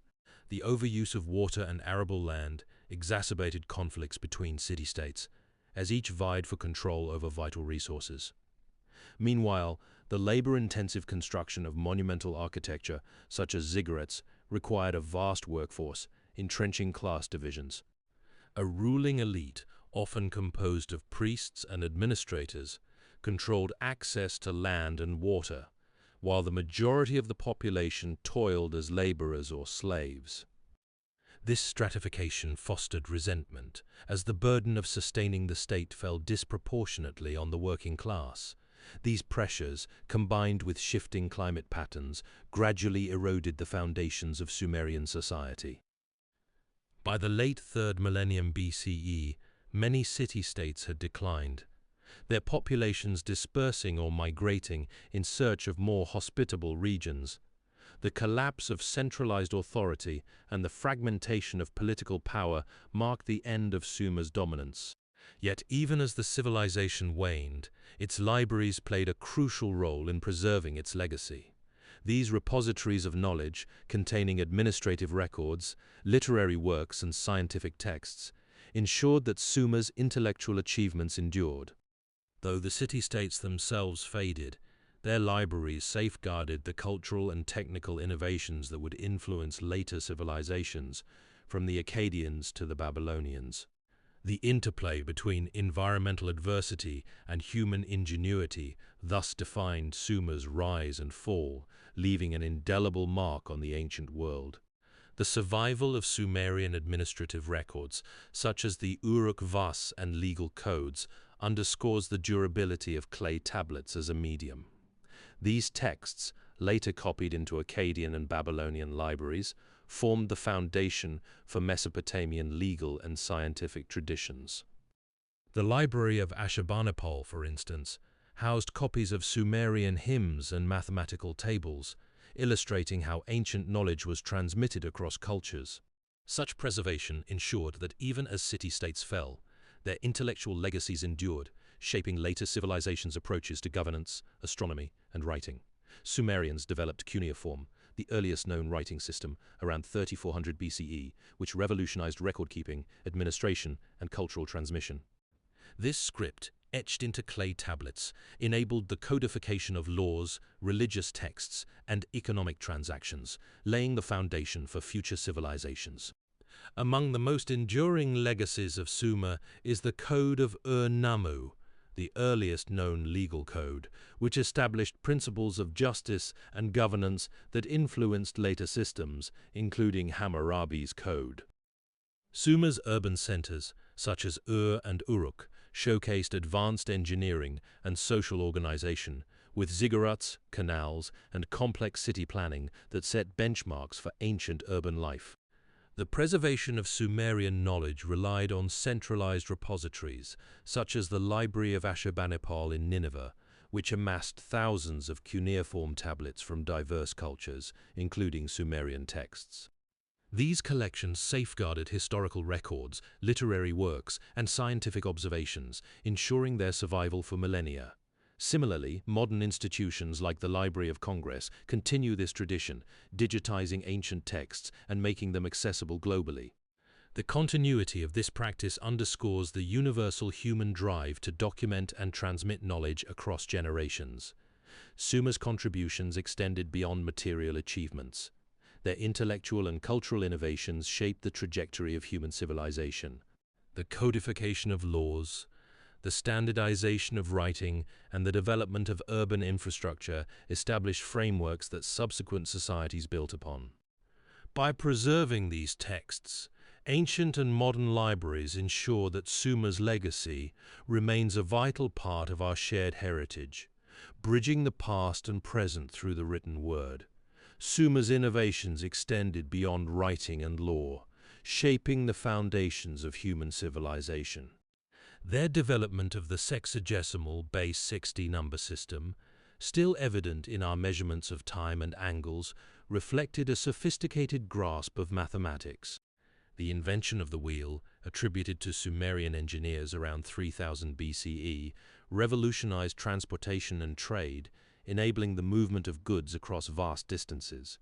Additionally, their advanced irrigation techniques, which transformed arid landscapes into fertile farmland, supported the growth of city-states and surplus production, a cornerstone of complex societies. These achievements, preserved through cuneiform records, not only influenced neighboring cultures like the Akkadians and Babylonians, but also set precedents for administrative systems, legal codes, and technological progress that would echo through millennia. It seems like your message might be incomplete or part of a test. Could you clarify what you need help with? For example, are you asking about a specific system, code, or concept? Do you need guidance on a technical problem, a creative task, or something else? Let me know so I can assist you effectively.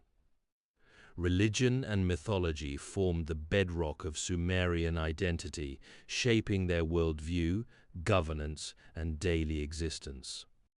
Central to their cosmology was the pantheon of gods, with Enlil and Inanna standing as two of the most influential.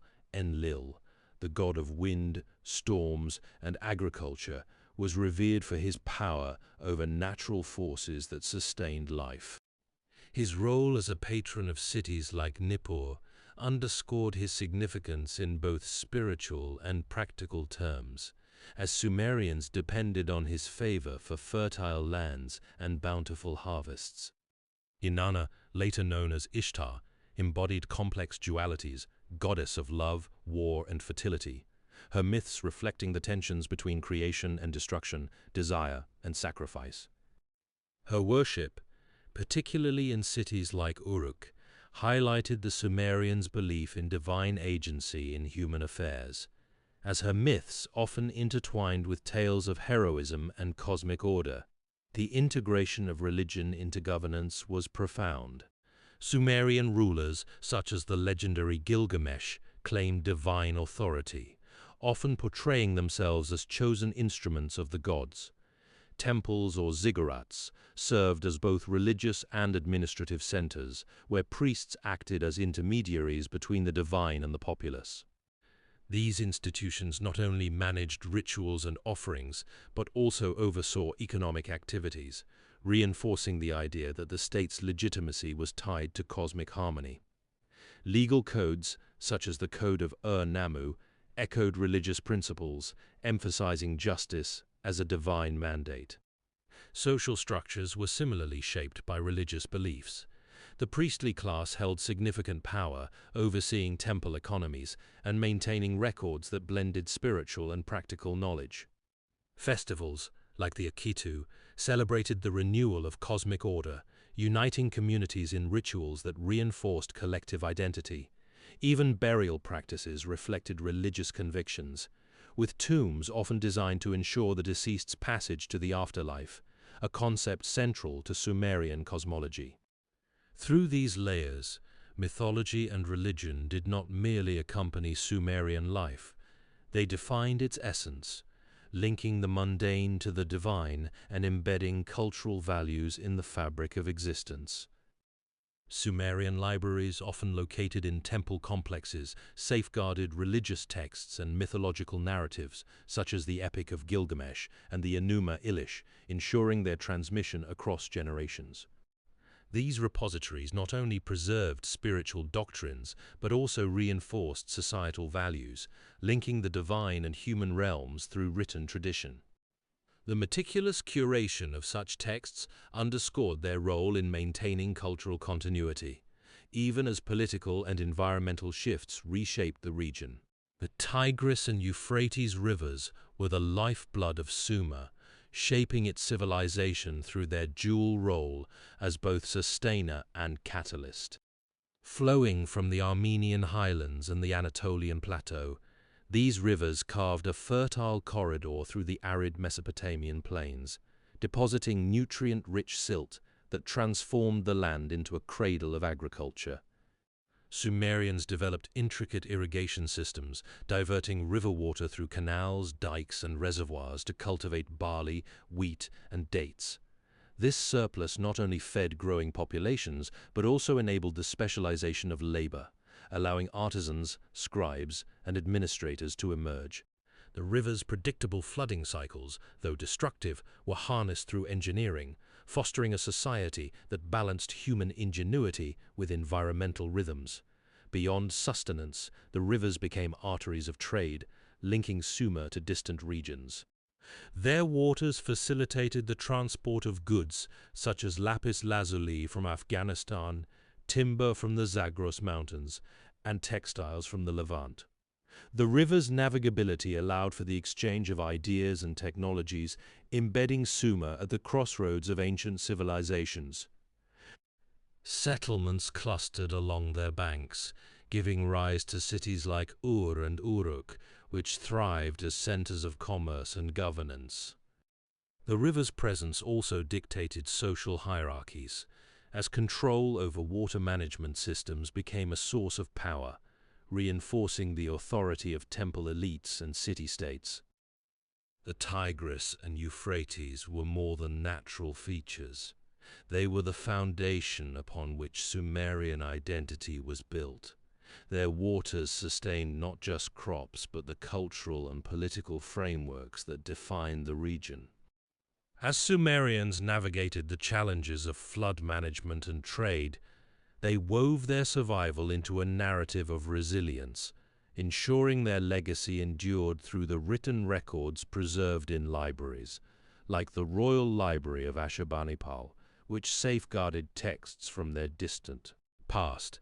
The river's influence extended beyond material sustenance, shaping Sumer's intellectual and administrative foundations.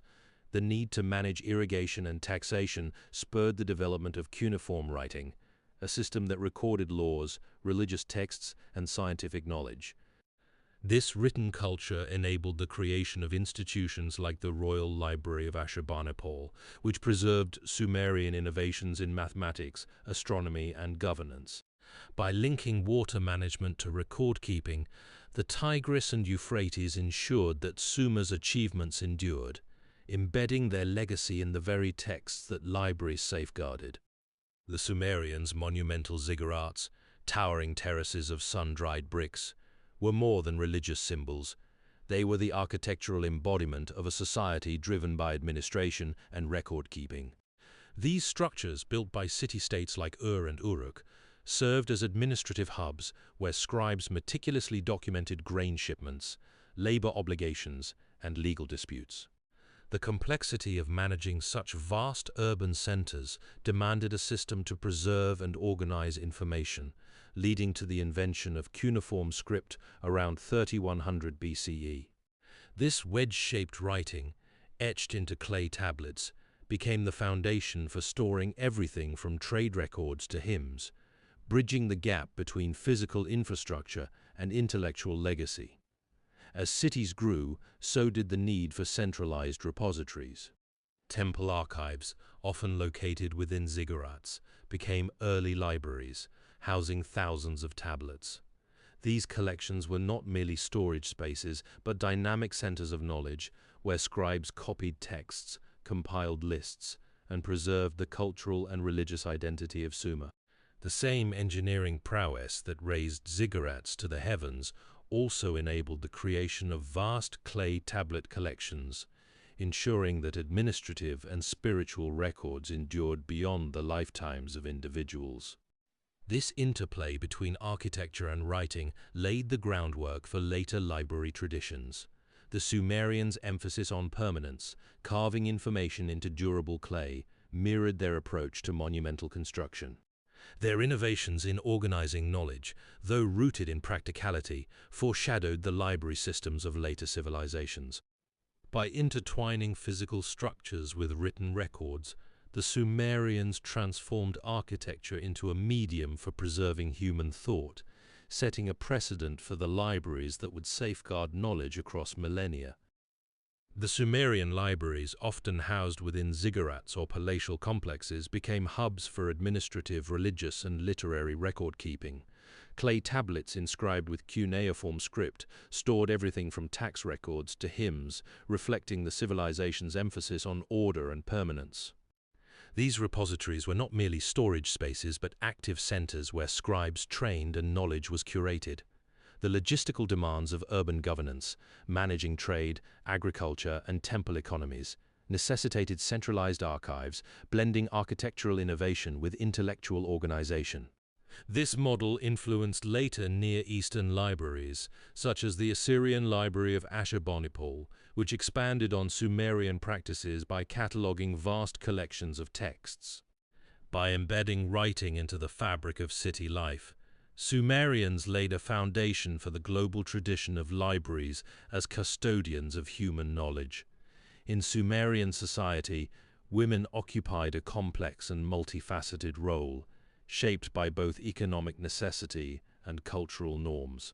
While historical records often emphasize male-dominated structures, evidence reveals a more nuanced reality. Women were integral to the economy, engaging in trade, agriculture, and craftsmanship. Legal texts from the Third Dynasty of Ur, circa 2100 to 2000 BCE, indicate that women could own property, enter contracts, and even initiate divorce proceedings. This legal autonomy suggests a degree of agency that defies simplistic portrayals of ancient societies. Religious practices also reflected women's significance. Female deities, such as Inanna, later Ishtar, and Ninhursag, the earth goddess, held prominent positions in Sumerian cosmology, symbolizing fertility, power, and cosmic order. Temples, or Itamananki, were centers of economic and spiritual life, and women often served as priestesses, managing temple economies and overseeing rituals. These roles extended beyond mere ceremonial duties, as temple records show women participating in administrative tasks and even holding positions of influence within religious hierarchies. Within the household, women managed domestic affairs, including food production, textile manufacturing, and child rearing. Archaeological findings, such as the Ebla tablets and Nippur archives, reference women as brewers, weavers, and scribes, highlighting their contributions to both daily life and record-keeping. However, societal expectations often confined women to these roles, with marriage and motherhood serving as central societal goals. Myths and historical narratives sometimes conflate these realities, portraying women as either subservient or divine figures.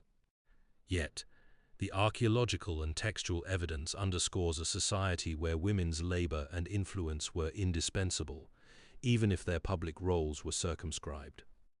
The interplay between myth and reality reveals a civilization that both revered and restricted women's contributions, a dynamic that continues to inform our understanding of ancient gender roles. The Sumerian legal code, the Code of Ur-Nammu, granted women limited rights to own property and engage in business, though their autonomy was constrained by patriarchal norms. Women could serve as priestesses, administering temple economies and holding significant influence in religious rituals, yet their public roles remained subordinate to male authority. Artifacts like the Standard of Ur depict women in domestic and administrative contexts, reflecting both their agency and the societal hierarchies that bound them. While myths celebrated goddesses like Inanna as symbols of power, historical records reveal a complex reality where women's contributions were vital yet circumscribed by cultural expectations. The Epic of Gilgamesh, unearthed in the library of Ashurbanipal in Nineveh, stands as a cornerstone of Sumerian literary tradition. Composed between 2150 and 1400 BCE, this poem blends myth, history, and philosophical reflection, chronicling the journey of its titular king as he grapples with mortality, friendship, and the limits of human ambition. Its survival, preserved on clay tablets, underscores the role of ancient libraries in safeguarding knowledge, a practice that echoes through millennia, from Mesopotamian archives to the modern Library of Congress, where cuneiform texts remain studied for their cultural and historical significance. Such works reveal a society deeply invested in storytelling as a means of exploring human experience, ethics, and the divine. Parallel to these literary achievements, the Code of Ur-Nammu, dating to around 2100 BCE, offers a window into Sumerian legal and social frameworks. As one of the earliest known legal codes, it established principles of justice, property rights, and punishment, reflecting a society that sought to balance order with compassion. The code's emphasis on proportional retribution, such as the death penalty for murder, demonstrates an early attempt to codify morality, a concept that would influence later legal systems. These texts, alongside religious hymns and administrative records, highlight the Sumerians' sophisticated approach to governance and their belief in the interconnectedness of law, religion, and daily life. The preservation of such works, whether through clay tablets or later manuscript traditions, underscores the enduring human drive to document and transmit knowledge. From the scribal schools of Mesopotamia to the libraries of Alexandria and beyond, These repositories of wisdom have shaped civilizations. The Epic of Gilgamesh and the Code of Ur-Nammu in particular remain testaments to a culture that valued both artistic expression and structured governance, laying foundations for future societies. Their survival, despite the ravages of time, attests to the power of written records to transcend centuries, offering insights into the values and challenges of an ancient world. The survival of these ancient texts underscores the critical role of libraries across millennia. Institutions like the Library of Congress now safeguard fragments of cuneiform and hieroglyphic records, ensuring their study by scholars. Meanwhile, the preservation of Sumerian legal codes, such as the Code of Ur-Nammu, reveals how early societies codified justice, influencing later legal systems. These archives bridge past and present, demonstrating that the impulse to record and preserve knowledge remains a defining human trait. The earliest libraries, shrouded in mystery, emerged as vital repositories of human knowledge, yet few have endured the ravages of time. Writing systems like hieroglyphics and cuneiform, born from pictographs, evolved into complex symbols, enabling scribes to record history, law, and science. As records multiplied, the need for centralized storage grew, though many early libraries perished due to war, decay, or the loss of literacy. Among the few tangible remnants, the Library of Nineveh stands out. Founded by Ashurbanipal, the Assyrian king, it amassed thousands of clay tablets detailing Mesopotamian culture, mathematics, and astronomy. These tablets, preserved by the fire of Nineveh's destruction, later revealed laws like Hammurabi's Code and epic tales such as Gilgamesh. Yet, the library's fate was sealed when the city fell, its treasures buried beneath rubble until rediscovered in the 1850s. In contrast, Alexandria's library, part of a grand museum, became a beacon of intellectual exchange. Scholars like Euclid, Archimedes, and Eratosthenes thrived there, advancing geometry, physics, and geography. Eratosthenes' calculation of Earth's circumference, based on shadow angles, and Ptolemy's Almagest, which dominated astronomy for centuries, underscored its influence. Hypatia, the last director of the museum, preserved ancient texts despite her tragic end at the hands of a mob. Both libraries, though destroyed, left indelible marks. The Nineveh collection safeguarded Mesopotamian knowledge, while Alexandria's legacy shaped Mediterranean thought. Their ruins remind us that the survival of ideas often depends on the resilience of those who seek to preserve them. The decline of these great libraries marked a turning point in the transmission of knowledge, as their destruction or neglect led to the fragmentation of ancient texts. Yet, their influence persisted through the careful preservation of surviving fragments and the transmission of ideas across cultures. For instance, the works of Greek scholars like Euclid and Archimedes were later translated into Arabic during the Islamic Golden Age, ensuring their survival and eventual re-entry into European scholarship during the Renaissance. Similarly, Mesopotamian texts, such as the Epic of Gilgamesh, found their way into later literary traditions, shaping narratives of heroism and mortality. The loss of these libraries underscored the fragility of knowledge, yet their remnants continued to illuminate the intellectual achievements of antiquity. Even as physical repositories faded, their legacy endured in the collective memory of humanity, inspiring future generations to seek, preserve, and expand the boundaries of understanding. The decline of Sumer, one of the earliest cradles of civilization, unfolded over centuries as environmental, political, and external pressures converged. By the 3rd millennium BCE, the region's once thriving cities, such as Ur and Uruk, faced mounting challenges. Environmental degradation, exacerbated by overuse of the land and shifting climate patterns, led to soil salinization and reduced agricultural productivity. Canals that had sustained irrigation systems began to silt up, diminishing the fertility of the land and straining the economic foundations of Sumerian city-states. Political fragmentation further weakened the region. The once unified Sumerian city-states, which had competed for dominance, became increasingly vulnerable to external threats. The Kassites, a people from the Zagros Mountains, gradually encroached on Sumerian territory, eventually seizing control of key cities in the 16th century BCE. Their rule, though intermittent, marked a shift in power and signaled the end of Sumer's independence. Meanwhile, the rise of neighboring powers, such as the Elamites and later the Assyrians, intensified the region's instability. Sumer's cities, already weakened by internal strife and environmental decline, struggled to resist these invasions. By the time the Babylonians rose to prominence in the 18th century BCE, Sumer had largely faded as a political force, its once great cities reduced to ruins or incorporated into larger empires.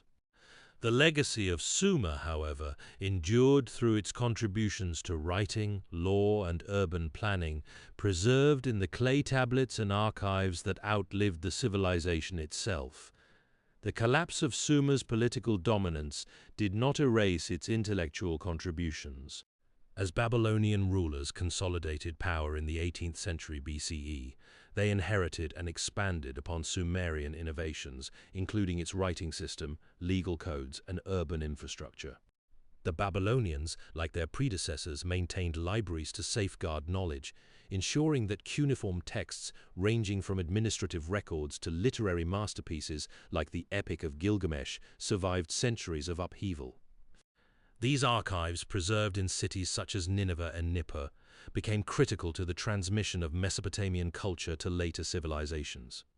Meanwhile, environmental decline continued to shape the region, with shifting climate patterns and salinization rendering once fertile lands increasingly inhospitable. The fall of Sumer thus marked not an end, but a transformation. Its legacy endured through the written word, while its ecological missteps served as a cautionary tale for future societies grappling with the limits of human adaptation. From the clay tablets of the Royal Library of Ashurbanipal to the digital archives of the Library of Congress, the mission to safeguard human creativity and understanding has remained a constant thread. The Post claims the find at Sakya Monastery is possibly the largest library in the world on the distant history of the planet. It was discovered behind a huge wall. The Post states the library includes more than 84,000 scrolls discovered behind a huge wall. The Post claims the library includes manuscripts dating back over 10,000 years. The monastery was reportedly founded in 1073 by the Lama Khön Könchok Gyalpo. The monastery's library is considered one of Tibet's cultural treasures, containing thousands of sacred Buddhist scriptures. Experts state the oldest known written literature dates back around 5,000 years. The claim that the Tibetan texts date back 10,000 years is considered false by experts. Sumer's cautionary tale of ecological decline, salinization rendering fertile lands barren, remains strikingly relevant. The same environmental challenges that once threatened Mesopotamia now confront modern societies amid climate change. Yet Sumer's legacy is not solely one of warning. Its libraries, from Ashurbanipal's clay tablets to Alexandria's vast collections, exemplify humanity's enduring drive to document, transmit, and adapt knowledge. In preserving Sumer's achievements, we bridge ancient ingenuity with contemporary imperatives, ensuring that the lessons of the past remain vital tools for navigating the future. Sumer's legacy also resides in the Library of Congress's evolving strategies to balance preservation with accessibility. By digitizing fragile artifacts and prioritizing global diversity, it mirrors Sumer's dual focus on practicality and cultural continuity.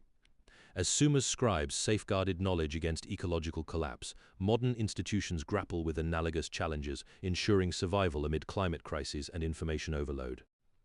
Both eras underscore a timeless truth. The act of preserving the past is an investment in shaping the future.